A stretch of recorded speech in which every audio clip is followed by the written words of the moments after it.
Hi friend, my name is Ashish. I am a yoga practitioner.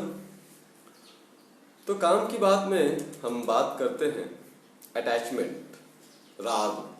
Yoga में क्लेशास हैं। आप अगर महर्षि पतंजलि योग सूत्र पढ़ेंगे तो उसमें 5 क्लेशास हैं। अविद्या, अस्मिता, राग, द्वेष, अभिनिवेश। मतलब ये 5 चीजें हैं जिससे हमें कष्ट होता है, हम दुखी रहते हैं, हम परेशान रहते हैं।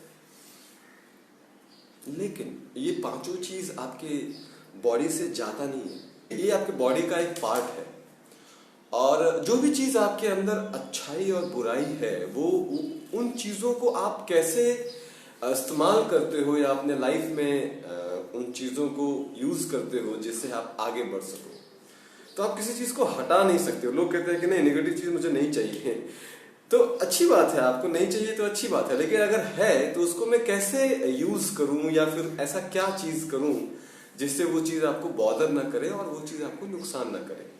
तो इसके लिए योग में काफी टेक्निक्स हैं। गुरु आपको बताएगा कि क्या तरीका है, किस तरीके से आप उस चीज से बाहर आ सकते हो और अपना उत्थान कर सकते हो, सेल्फ रियलाइजेशन की तरफ इंक्लाइन हो सकते हो। तो बात यह है कि ये जो चीज है राग, तो सबसे पहले हम बात करेंगे राग है क्या। राग अटैचमेंट है, लव, प्यार। तो मैंने एक चीज ऑब्जर्व किया कि लोग अपने जो बिलविड होते हैं उससे बहुत प्यार करते हैं, मॉम डैड से उतना प्यार नहीं करते, अपने भाई से उतना प्यार नहीं करते। कि आप अपने लाइफ में जब भी किसी बिलविड को या एक ऐसे शख्स को जिसको आप बहुत प्यार करते हो लाते हो, तो आपको तो खुश होना चाहिए, आपको तो बहुत अच्छा महसूस करना चाहिए कि आपके लाइफ में एक ऐसा शख्स है जो आपके हर चीज को समझता है, जानता है, आपको सुनता है, आपको जज नहीं करता है और आपको उसे सॉरी नहीं बोलना पड़ता है। कितनी अच्छी अच्छी चीजें हैं, ये सुनकर कितना अच्छा लगता है, अच्छा महसूस होता है। वाह, ये सारी चीजें तो होनी चाहिए और ऐसा एक शख्स होना चाहिए, डेफिनेटली होना चाहिए। इसीलिए हमारे हिंदू शास्त्र में, धर्म में ऐसा कहा गया है कि आप शादी करो। और शादी में वो बहुत सारी चीजें हैं उसमें। अब जैसे मैं आपको ग्रॉस लेवल पे कहूँ कि वो कस्में खाते हैं कि 7 जन्म में मैं 7 जन्मों तक मैं आपका साथ दूंगा, एक दूसरे के साथ कमिटेड होते हैं और वो मंत्र उच्चारण के साथ भगवान को साक्षी मानकर वो शादियां होती हैं। तो वो चाह करके भी एक दूसरे को छोड़ नहीं पाते हैं। इसके पीछे बहुत सारे साइकोलॉजिकल, अगर आप बहुत ही डेप्थ में जाओ तो इसके पीछे की साइकोलॉजी को आप समझोगे तो आपको बहुत ही जेन्युइन लगेगा, बहुत ही सही लगेगा। और आप अगर अब देखो, अभी मैं वर्ल्ड जो है, ये मॉडर्न वर्ल्ड में बहुत सारे लोग एक्सपेरिमेंट कर रहे हैं और लोग बहुत ज्ञानी हो गए हैं। मेरी मॉम कहा करती थी कि जब कलयुग आएगा तो लोग बहुत ज्ञानी होंगे। तो मैंने कहा कलयुग में लोग ज्ञानी होंगे कि उल्टा अज्ञानी हो जाएंगे। तो मॉम की बात को मैं काटता नहीं हूँ और उस बात को मैं बहुत ही ऑब्जर्व करता हूँ, सोचता हूँ कि कलयुग में लोग बहुत ही ज्ञानी हुआ करेंगे, उनको बहुत ज्ञान हुआ करे, बहुत ज्ञानी लोग रहेंगे वो। तो ज्ञानी का मतलब है जो ज्ञान होता है ना। तो मेरे गुरु से एक चीज मैंने सीखा, फिर मैंने गुरु के एक चीज को मैंने नोटिस किया कि जब आपके पास ज्ञान होता है तो आपका पतन होने का चांस बहुत ज्यादा हो जाता है। जैसे एग्जाम्पल मैं आपको बोल रहा हूँ, जैसे आप मान लो हैशिश या जो आज लोग नार्कोटिक्स यूज करते हैं। अभी ज्ञानी आदमी बोलेगा नार्कोटिक्स क्या है। योगा सूत्र में तो नार्कोटिक्स के बारे में बहुत अच्छी चीज, मतलब कुछ बातें कही गई है, मैं नहीं बता सकता आपको। तो वो डेफिनेटली हो सकता है कि वो यूज कर ले और उस चीज को ऑब्जर्व करने की कोशिश करे। या ज्ञानी जो है बहुत रिस्क लेता है चीजों को समझने के लिए, एक्सपीरियंस करने के लिए, वो अपने लाइफ में भी उस चीजों को लाता है। ऐसा भक्त लोग नहीं करते। भक्त लोग दूर से ही प्रणाम करते हैं, नहीं भाई वो मेरा सब्जेक्ट नहीं है, मैं उसमें नहीं जा सकता। और वो थोड़े से रिजिड भी होते हैं भक्त, वो चीजों में जाना पसंद नहीं करते हैं। उनको पता होता है मेरा लिमिटेशन ये है, मैं इसको क्रॉस नहीं करूंगा। तो भक्त सेफ हो जाते हैं। लेकिन ज्ञानी और कर्मी, जैसा कि मैंने आपको पहले भी बताया होगा, आपने मेरा पुराना वीडियो देखा होगा कि जो ज्ञान और कर्म का जो रास्ता है वो बहुत रिस्की रास्ता है। वो कृपाण की धार है, तलवार की धार पर आप पैर रखकर चल रहे हैं कब गिर जाएंगे आपको पता नहीं है। तो सबसे अच्छा सरेंडर भाव है, आप सरेंडर भाव से भगवान को सरेंडर कर दो। खैर, जो हमारा टॉपिक था राग, तो राग में क्या है, जब हम किसी से प्यार करते हैं या अटैच होते हैं तो ये प्रॉब्लम्स क्यों होती है। तो इस पर हम ज्यादा चर्चा ना करके इसको थोड़ा बहुत ही कम शब्दों में खत्म ऐसे कर सकते हैं कि जो पहले की प्रथा थी, जिसको आप सुपरस्टिशन कहते हैं या मतलब वो थोपा हुआ जो भी आप कहते हैं, वो अगर आप देखो तो वो सही था। जब लोग, अब मॉम डैड एक वर को चुनते थे और एक वधू को चुनते थे और दोनों की शादियां होती थी और सामाजिक दबाव के कारण वो एक दूसरे के साथ रहते थे। अब देखो वर्ल्ड में हर जगह लोग शादियां करते हैं और वो एक फैमिली बनाते हैं, तो ये एक अच्छा कॉन्स्टिट्यूशन है। और इसमें लोग लाइफ स्पेंड करते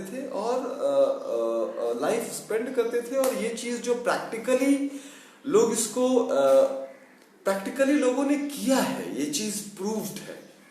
तो इसमें आपको एक्सपेरिमेंट करने की बात है नहीं। अब आते हैं हम आज के समय में, जब लोग लिविंग रिलेशन में रहते हैं और वो मल्टीपल पार्टनर्स को, मेरी एक फ्रेंड है, मैं खैर अभी चर्चा हो गया है तो मुझे तो खैर इसके बारे में डिस्कस नहीं करना चाहिए, लेकिन मैं उनका नाम भी नहीं ले रहा हूँ और वो क्या था, चलो ठीक है। उन्होंने कहा कि वो पहले देखना चाहती हैं, मतलब लोग देखना चाहते हैं पहले, उसको समझना चाहते हैं फिजिकली, मेंटली, इमोशनली, और फिर जाकर उसको स्टैम्प देना चाहते हैं। हमारी बहनों को मैं एक बात कहना चाहता हूँ कि ये जो आज के लड़के हैं या पुरुष हैं, वो अगर मान लो, सॉरी मैं एक वर्ड यूज करना चाहूंगा, वो अगर गधे हैं तो आप उनको क्यों फॉलो करते हो? आप तो समझदार हो, आपके अंदर भी पुरुषार्थ होना चाहिए, आपके अंदर आप प्रकृति हो, आप अगर कुछ ऐसा करोगे तो वो अच्छा नहीं लगेगा। मेरा मानना है, इट्स माई बिलीफ। अगर वो गलत, कोई भी आदमी अगर कोई गड्ढे में कूद रहा है तो आप क्यों कूद रहे हो? आप अपना एक मर्यादा और चरित्र को बनाकर रखो। और it's not about man and women, it's about everybody, every जीव। मतलब योगा में औरत हो या मर्द हो, दोनों को जीव कहा गया है, जीव। तो जीव मतलब कि फीमेल भी जीव है और मेल भी जीव है। तो जो भी चीज दोनों में से कोई भी करेगा, उसका जो कॉन्सिक्वेंसेस है, रिपोकर्शन है, वो दोनों को भुगतना होगा। लोग बहुत ही दिमाग लगा के बोलते हैं ऐसा कुछ नहीं होता है, वैसा कुछ नहीं होता है, और लोग डायबिटीज, हाई ब्लड प्रेशर की मरीज बन जाते हैं। मैंने ऑब्जर्व किया है, क्योंकि मैं योगा टीचर हूँ, लोगों ने बहुत ही बैड लाइफ स्टाइल को लीड किया और बाद में इतनी बीमारियों के साथ उनको फेस करना पड़ा है कि लाइफ बहुत वर्स हो जाती है। तो उसी तरह ये जो मानसिक चीजें हैं ना, योगा में हमारे जो लाइफ स्टाइल है उसको जीने का एक पैटर्न बताया गया है। उस पैटर्न के खिलाफ, अगेंस्ट अगर आप कुछ करते हो ना, तो वो बीमारियां, उसके साथ बीमारियां भी साथ में आती हैं। तो मैं किसी कल्चर को, जैसे वेस्टर्न कल्चर को मैं पॉइंट आउट नहीं करना चाहता, नॉट जजिंग एनी कल्चर और वेस्टर्न, पश्चिमी सभ्यता को, या मैं किसी भी धर्म को या किसी भी सभ्यता को मैं पॉइंट आउट नहीं कर रहा हूँ। मैं ये कहना चाह रहा हूँ कि आप हमारे योग में, मैं योगा का आदमी हूँ तो मैं योग की ही बात करूंगा। अगर आप योग को फॉलो करोगे तो आपकी लाइफ बहुत ही अच्छे से चलेगी और आपको प्रॉब्लम नहीं होगा। मैं अपने आप को मैं बहुत ज्ञानी आदमी नहीं मानता हूँ, तो मैं योगा की ही बात करना पसंद करूंगा। तो जो राग है, जिसमें आप किसी के साथ अटैच होते हो, तो आप परेशान क्यों हो जाते हो? अटैचमेंट में तो बहुत अच्छी अच्छी बातें कही जाती है। आपको उनसे सॉरी नहीं बोलना, आपको सॉरी नहीं बोलना होता है, चीजें समझ में आ जाती हैं, दोनों में अंडरस्टैंडिंग होती है, लाइफ तो बहुत कूल और काम होनी चाहिए, फिर क्यों प्रॉब्लम्स होती है? तो सबसे पहली बात, मैं आपको एक बात बताऊं, अटैचमेंट का जो तत्व है, अभी काम की बात हो रही है, अटैचमेंट का जो तत्व है वो है भगवान, हायर रियलिटी। अगर आप हायर रियलिटी से अटैच नहीं हो, उनके साथ आपका राग नहीं है, तो लाइफ जो है वो वर्स होने वाला है। चाहे वो आपकी कितनी ही अच्छी बिलवेड हो, चाहे वो आपके कितने ही अच्छे डैडी हो, कितने ही अच्छे मॉम हो, कितना ही अच्छा भाई हो, कितना ही अच्छा सखा हो, इस चीज को आप नोट कर लेना। बाकी it's my observation, it's my belief, आपके ऊपर है।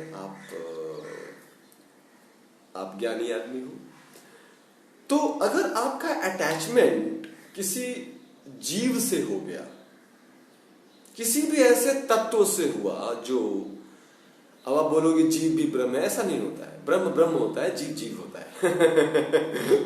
अभी मैं किसी इंसान से प्यार करूं, उसके अंदर भी भगवान है, ये सब मैनिपुलेशन मत करो। सिंपल सा लॉजिक है कि भगवान के अलावा कहीं भी अटैचमेंट किया तो तुम्हारी बैंड बजी। अब इसमें क्या है, लोग इसको मैनिपुलेट करके ना गलत रास्ता इख्तियार कर लेते हैं। भगवान ने ये नहीं कहा कि तुम 10 पार्टनर बनाओ, वो तो जानवर का वो पशु प्रवृत्ति हो गई। आपने अपने योनि को नीचे ले आया। आजकल के लोग हैं, यंगस्टर्स हैं, वो बोलते हैं हाँ डेफिनेटली बोला गया है ना कि आप जो है भगवान को ही, तो भगवान को मैं प्यार करती हूँ, ये तो बस मेरे फिजिकल नीड है, इमोशनल नीड है, मेंटल नीड है, तो हमें पार्टनर चाहिए होता है। ऐसा थोड़ी होता है तुम्हें पार्टनर चाहिए, तो माँ एक ही होती है, डैड एक ही होता है, भाई तुमको नेचर ने दिया है, तो उसी तरह नेचर ने तुम्हें एक बिलवड भी प्रोवाइड किया है, तुम उसके साथ कमिटेड रहो, जो भी सिचुएशन के हिसाब से तुमको जिसके साथ शादी होती है, अनलेस एंड अनटिल आपका पार्टनर अधर्मी ना हो। अधर्मी मतलब कुछ ऐसा कुकर्म ना करे, ग्रॉस लेवल पे कोई क्राइम ना करे, या कुछ ऐसा ना करे जो बहुत ही इमोरल हो, या आप समझ गए मैं क्या कहना चाहता हूं, बहुत ही पतित पापी हो, तो आप छोड़ सकते हो। और छोड़ के प्रभु के शरण में जाओ, फिर मत सर्च करो यहां वहां, क्योंकि उससे मैंने एक लाइफ में अपना मैंने एक चीजें ऑब्जर्व किया है कि पहले के लोग शादी करने के बाद वो ईश्वर प्रणिधान को अपना लेते थे, मतलब वो सरेंडरिंग टू गॉड उनका हो जाता था। क्योंकि वो क्या होता है, जब आप शादी करते हैं तो हमारा जो कल्चर था उसमें कहा गया था कि जो स्त्रियां होती हैं, तो पुरुष स्त्रियों के अंदर देवी के रूप को मानते थे। वो मतलब जो वो होती थी वो लक्ष्मी माँ को रिप्रेजेंट करती थी, जो वाइफ होती थी। जैसे मेरी वाइफ होगी तो मैं उसको माँ लक्ष्मी जैसा देखूंगा, तो सोचो कितना बड़ा रिस्पेक्ट है। माँ लक्ष्मी की तो लोग पूजा करते हैं, और वो बहुत ही मतलब एक्सट्रीम इन्फिनाइट रिस्पेक्टफुल पर्सनालिटी हो गई मेरे लाइफ में अगर देखा जाए तो। और जो स्त्रियां होती थी उनको ऐसा कहा जाता था कि वो ही इज योर लॉर्ड, वो तुम्हारे प्रभु हैं, देव हैं। तो ये क्यों था? दोनों एक दूसरे को भगवान क्यों मानते थे? आप देखोगे यहाँ पे देवी मतलब भगवान हो गया भाई, लक्ष्मी माँ होती हैं, उनको पूजा करना होता है, और वो बीवी को लक्ष्मी ही मानना पड़ रहा है, ऐसा बोल रहे हैं पंडित लोग, ब्राह्मण लोग। और जो लड़कियां हैं उनको कहें कि ये आपके देव हैं, पति देव, ये स्वामी है। तो ये क्यों था? वो लोग इतने मूर्ख नहीं थे माय डियर फ्रेंड, वो लोग बहुत ही फिलोसफिकली और बहुत ही इंटेलिजेंट लोग थे। आप अगर देखोगे तो लंदन में, न्यूयॉर्क में वेस्टर्न लोग इसके ऊपर रिसर्च कर रहे हैं, और जो भी चीज रिसर्च हो रही है वो चीज वो प्रूव होकर आप देख लो, जो भी हमारा सभ्यता है, कल्चर, उसको रिसर्च करके उस चीज को फैक्ट माना जा रहा है, और इस चीज को लोग फॉलो कर रहे हैं, वहां के लोग इसको फॉलो कर रहे हैं, तो वो मूर्ख नहीं है। आप खुद ही अपने अंदर थोड़ा स्वाध्याय करो, और इस चीजों को जब समझोगे तो आपको रियलाइज होगा कि ये चीजें सही हैं। तो कहने का मतलब दोनों एक दूसरे को भगवान मानते थे, और पति उस वक्त भी गलत होता था तो स्त्री जो है उस चीज को हटाकर भगवान तत्व को मानकर साथ में रहती थी। ऐसा नहीं है कि उस वक्त भी लोग झेलते नहीं थे एक दूसरे को, लोग एक दूसरे को झेलते थे, लेकिन चूंकि ये कह दिया गया है कि इसके अंदर भगवान है और भगवान मैं स्वामी मानती हूं, तो पति अब जो कर रहा है उसको मान लो, पत्नी अब जो भी कह रही है उसको मान लो। अधिकतर ऐसा नहीं है कि पत्नियां ही परेशान होती थी, पति लोग बहुत हार्ट फेल होकर के मरे हैं, मैंने देखा है, अपने लाइफ में देखा है। आपको ऐसा लगता है, जिस मैं ऐसे शहर से बिलोंग करता हूं जहां पे घूंघट प्रथा था और ये सब था, लेकिन वहां पर तो मेरे बहुत सारे जानने वालों को हार्ट फेल हुआ है। तो लाइफ बहुत टफ होती थी हमेशा, जिंदगी एक जंग है, ऐसे ही नहीं कहा गया है। जंग क्यों बनाओगे इसको, आप स्मूथ बना लो, अब ईश्वर प्रणिधान में चले जाओ तो जिंदगी बहुत अच्छी हो जाएगी। तो कहने का मतलब ये हो गया कि जो आज का रिलेशनशिप है वो इतना खराब क्यों है, या उसमें इतने प्रॉब्लम्स क्यों हैं? तो सबसे पहले तो आपने छेड़छाड़ किया है यौगिक वैल्यूज को और कल्चर को। चलो कोई बात नहीं है, आप एक इंसान हो, आप आजाद हो, आप छेड़छाड़ कर सकते हो, आप ज्ञानी पुरुष हो। तो अब ज्ञान में एक चीज को और जोड़ो कि जो एक अच्छा ज्ञान मैं आपको दे रहा हूं, आपका ब्रदर, भाई या आपका दोस्त, जो भी आप कह लो। तो मित्रों, माय डियर फ्रेंड्स, अगर आप किसी को बिलवड बनाते हो या किसी को अपने लाइफ में लाते हो, उसके साथ प्यार करते हो, तो उस प्यार में एक बात याद रखना कि वो शख्स से प्यार करने का मतलब है दुख को इनवाइट करना। कोई भी हो, आप इस दुनिया में कोई भी एक शख्स को उठा लो और उससे प्यार करो, तो उसे कहते हैं दुख को इनवाइट करना। अब आप बोलोगे ये क्या सेंटेंस है, ये तो बहुत ही वाहियात सेंटेंस है। नहीं, थोड़ा सेंटेंस को पूरा सुन लो। अगर उससे प्यार में आपने ये रियलाइज किया कि इसके अंदर का जो भगवान है, मुझे इससे प्यार है, तो जब अंदर का भगवान से आपको प्यार है तो वो शख्स कैसा भी हो उसको एक्सेप्ट करो या फिर उसी हिसाब से हैंडल करो। और वो भगवान को फिर चेंज करने की क्या जरूरत है। अच्छा, ये भगवान खराब हो गया, दूसरे भगवान के पास चले गए, क्यों भाई? उसी भगवान में आपको भगवान मिल जाएंगे जो सर्वव्यापी हैं। 10 जगह गड्ढा खोदने की क्या जरूरत है भाई? ये लड़की नहीं अच्छी लगी, ये लड़का नहीं अच्छा लगा, चलो इसको छोड़ो, ये इस पर देखो, इसको टेस्ट करते, ये क्या तरीका है? मैंने अभी डॉक्टरी कर ली, इंजीनियरिंग कर लूंगा, अभी मेडिकल का, अभी जो है मैं लॉ कर लूंगा, अभी मैं आर्ट कर लूंगा, ये क्या तरीका है? एक चीज को पकड़ के रखो ना। चलो मैं मान लेता हूं तुम्हारा लाइफ बहुत ही वर्स है, तुमको वैसे ही लोग मिल रहे हैं, तो फिर भगवान की शरण में क्यों नहीं जाते? क्यों अपने बॉडी को खराब कर रहे हो? ब्रह्मचर्य बहुत बड़ी चीज है। आप यम में सत्य, अहिंसा, अस्तेय, ब्रह्मचर्य, परिग्रह, यम, ब्रह्मचर्य को फॉलो करने के लिए कहा गया है। तो ये physical need, mental, emotional need के चक्कर में ऐसे गधों के पास, ऐसे शख्स के पास क्यों जा रहे हो जो आपको आपकी पर्सनल चीजों को जानकर फिर आप ही को ह्यूमिलिएट करे और आपको परेशान करे फिजिकली, मेंटली, इमोशनली। आप अपनी पर्सनल चीजें शेयर करोगे सामने वाले को और सामने वाला पर्सनल चीजें आपसे शेयर करेगा और वो दोनों एक दूसरे को वो पर्सनल चीजों को प्रोवोक कर करके एक दूसरों को हर्ट करेंगे। उससे अच्छा है मत करो शेयर। ईश्वर को शेयर करो ना, भगवान को शेयर करो। क्यों अपने बिलवड को शेयर कर रहे हो? क्यों अपनी पत्नी को शेयर करते हो, अपने पति को शेयर करते हो? अगर आप शेयर करते हो तो आगे के जो रिपोक्रेशंस होंगे उसको एक्सेप्ट करो कि हाँ मैं गलत थी। पति को भी एक्सेप्ट करना चाहिए, मैं गलत था। अभी क्या है, दोनों के बीच में फिर ब्लेमिंग गेम हो जाता है।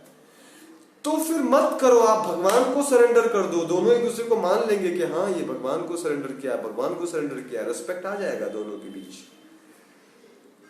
तो moral of the story is, जो राग का तत्व है, राग का जो विषय है, वो हायर रियलिटी के साथ है।